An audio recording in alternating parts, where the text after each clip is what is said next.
Perez Hilton exclusive.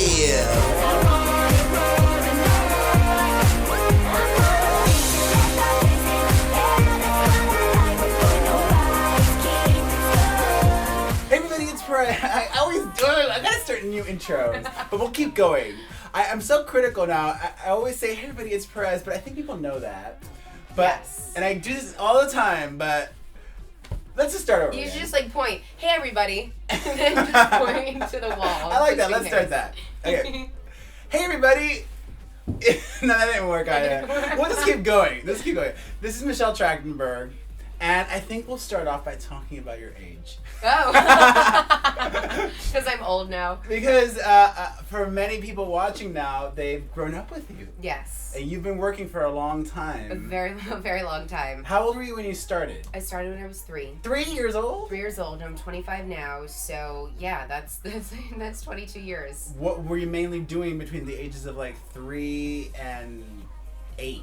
Like a lot of commercials? It was commercials, a lot of print. I did a lot of catalogs, like any of the Sears catalogs, or modeling, like, you know, Beauty and the Beast pajamas and all that stuff, and Kids R Us and Toys R Us and literally everything, and then commercials. I gotta find that on YouTube. Oh my god, I did over 100 commercials. So there's over 100 commercials? Yeah, like Kraft macaroni and cheese, and there was this game, like a board game called Lickin' Lizards.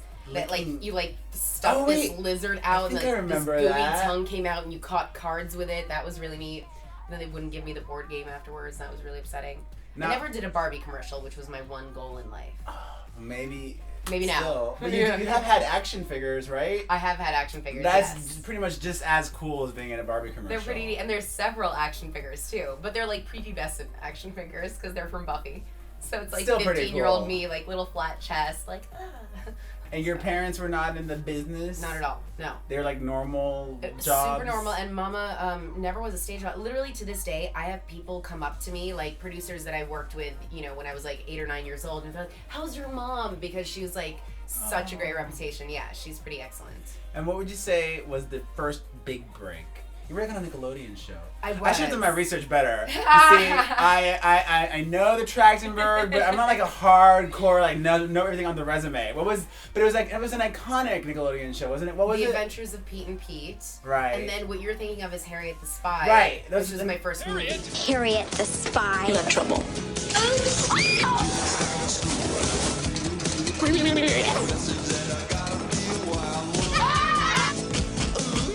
You mentioned you worked with Sarah Michelle on All My Children. Yeah. Did she? We know she was Buffy. Did she have any say on who would play her little sister? She was really supportive of it, but I had to bust my butt and audition and prove to Joss Whedon, who was our creator, that, you know, I was the right girl for the role, and I was obsessed with the show. I literally walked in there, I was like, I know this and I know this, and you know, this person's my favorite character, and do you remember in this episode? I mean, I was like, you know, 14 years old. It was just the most exciting thing, and they took me through a tour on the set, and all of a sudden I was in the magic shop, and I was like, I can touch things in Buffy's house.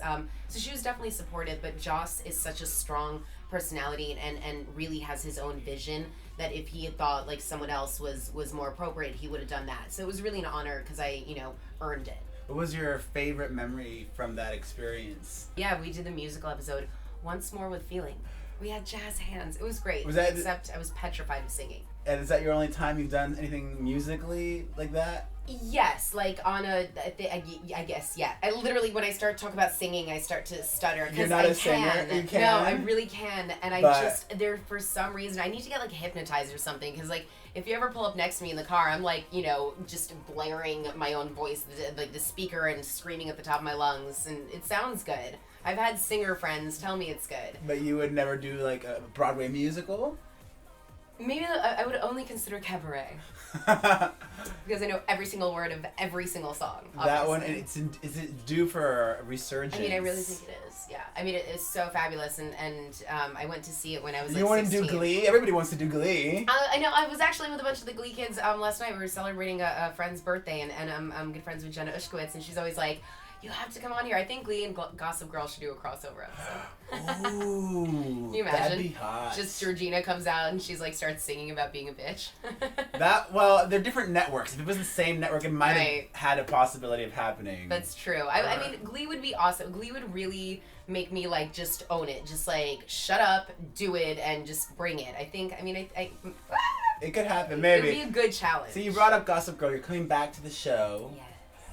For how many episodes? Has that been decided? It hasn't been made public? It hasn't. No, I mean... But it's more than one episode? It's definitely will be this season. This season, okay. So right now, soon, towards the end of the season. Georgina is always involved with cliffhangers. Ooh, cliffhangers! I mean, literally, our scripts are printed in red.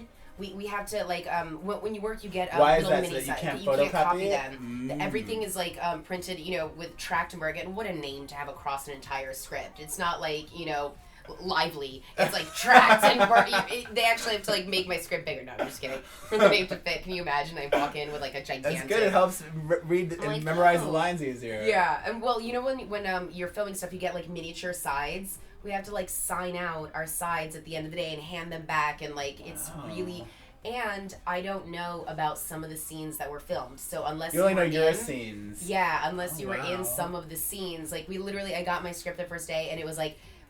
Gossip Girl says XXXXXXXX until the morning of. We didn't have our lines. I'm like, how am I supposed to not like mess up? I just dribbled. Did you spittle on me? No, on me.